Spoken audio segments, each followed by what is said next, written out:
বন্ধুরা দেখতে পাচ্ছেন নরসিংদী ইন্ডেক্স প্লাজা, আর রাস্তার বিপরীত পাশে আমি দাঁড়িয়ে আছি ফুড গার্ডেনে। ফুড গার্ডেন রেস্টুরেন্টটি নতুন দিয়েছে, তাই চলে আসলাম দেখার জন্য কেমন ডেকোরেশন রয়েছে এবং কি কি পাওয়া যায়। আজকে এখানে ছুটে আসার বড় একটি কারণ রয়েছে, পুরো ভিডিও জুড়ে অবশ্যই আপনারা থাকবেন, তাহলে বুঝতে পারবেন। বিশেষ করে যারা নরসিংদীতে আছেন তাদের জন্য একটি সুখবর। এই রেস্টুরেন্টের ভিতরে প্রবেশ করার পর দেখতে পাচ্ছি এখানে যে ডেকোরেশন করা হয়েছে অসাধারণ, চারিদিকে লাইট কালার, মানে মনটা জুড়িয়ে গেল। এই জন্য সবাইকে নিয়ে একটু স্টাইল করে নিলাম। ব্যাকগ্রাউন্ড গুলো এতটা ভালো লেগেছিল, সবাই একটু দাঁড়িয়ে স্টাইল করে নিলাম। রেস্টুরেন্টটি নতুন, তারপর অনেক সুন্দর করে গুছানো ভাবে সাজানো হয়েছে। হয়তোবা সামনে আরো ভালো কিছু দেখতে পারবো এই রেস্টুরেন্টে। শুনেছি এই রেস্টুরেন্টের মধ্যে 120টি আইটেম আছে। এখানে সব ধরনের জুস থেকে শুরু করে সকল প্রকার খাবার পেয়ে যাবে। রেস্টুরেন্টটি নতুন, তারপরও অনেক লোকজন দেখলাম যে এখানে আসতেছে যাইতেছে, খাবার পরিবেশন করছে। আমার কাছে মনে হয়েছিল একদম ন্যাচারাল একটা পরিবেশ।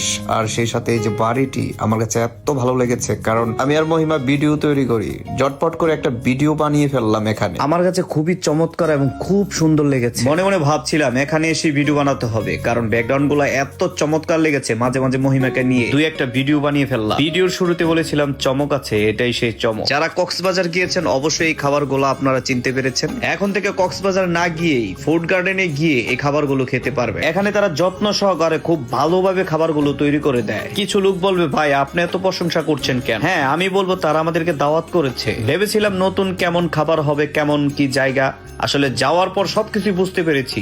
চমৎকার জায়গা এবং খাবার খুবই সুস্বাদু। আমরা যাওয়ার পর আমাদের জন্য কিছু খাবার তৈরি করছিল, আর দাঁড়িয়ে দাঁড়িয়ে এগুলো আমরা দেখছিলাম। মুহূর্তগুলো খুব ভালো লাগছিল। এখন যে খাবারগুলো দেখছেন, এই খাবারগুলো আমাদের জন্য তৈরি করেছে। প্রত্যেকটা খাবার এতটাই সুস্বাদু, আপনি এখানে না এলে বুঝতেই পারবেন না। প্রত্যেকটা খাবার আমি আর মহিমা খেয়েছি, প্রত্যেকটা খাবারই আমাদের কাছে খুবই ভালো লেগেছে। অবশ্যই আপনাদের কাছেও ভালো লাগবে। আর যারা যারা ফুড গার্ডেনে গিয়েছেন এবং যাবেন, অবশ্যই এসে আমাদের এই ভিডিওর নিচে কমেন্ট করবেন। খাবারগুলো যখন সামনে দিল তখন ভাবলাম মহিমার পাশে একটু বসে মহিমাকে একটু খাইয়ে দিই। একা তো আর খেতে পারি না, আমি আমার সদস্যবৃন্দদের সবাইকে নিয়ে চলে এসেছি। সবাই অপেক্ষা করছে কখন খাবে। খাবারগুলো থেকে এত সুন্দর ফ্লেভার আসছিল, মহিমা এবং আমি টেস্ট করা শুরু করলাম। এতটাই স্বাদ কি বলবো। হাতে দেখতে পাচ্ছেন সাগরের মাছ, সাথে সাথে মহিমা টেস্ট করলো, আমিও একটু টেস্ট করে ফেললাম। সমুদ্র পাড়ের সেই মাছের স্বাদই পেয়ে গেলাম। আমরা টেস্ট করার সাথে সাথে সবার খাবার সবাই শুরু করল। মনে হচ্ছে মনের আনন্দে সবাই একসাথে খাচ্ছি। সবার মুখে একটাই কথা ছিল, এত চমৎকার খাবার। প্রথমে সবাই ভেবেছিল নতুন অবস্থায় এতটা ভালো হবে না। আমার মনে হচ্ছে আমি বেশি প্রশংসা করে ফেলতেছি। আসলে এটা আমার মুখের কথা না, এটা একদল লোকের কথা, তারা বলবেই। যাই হোক, আপনারা ছুটে আসবেন ফুড গার্ডেন রেস্টুরেন্টে।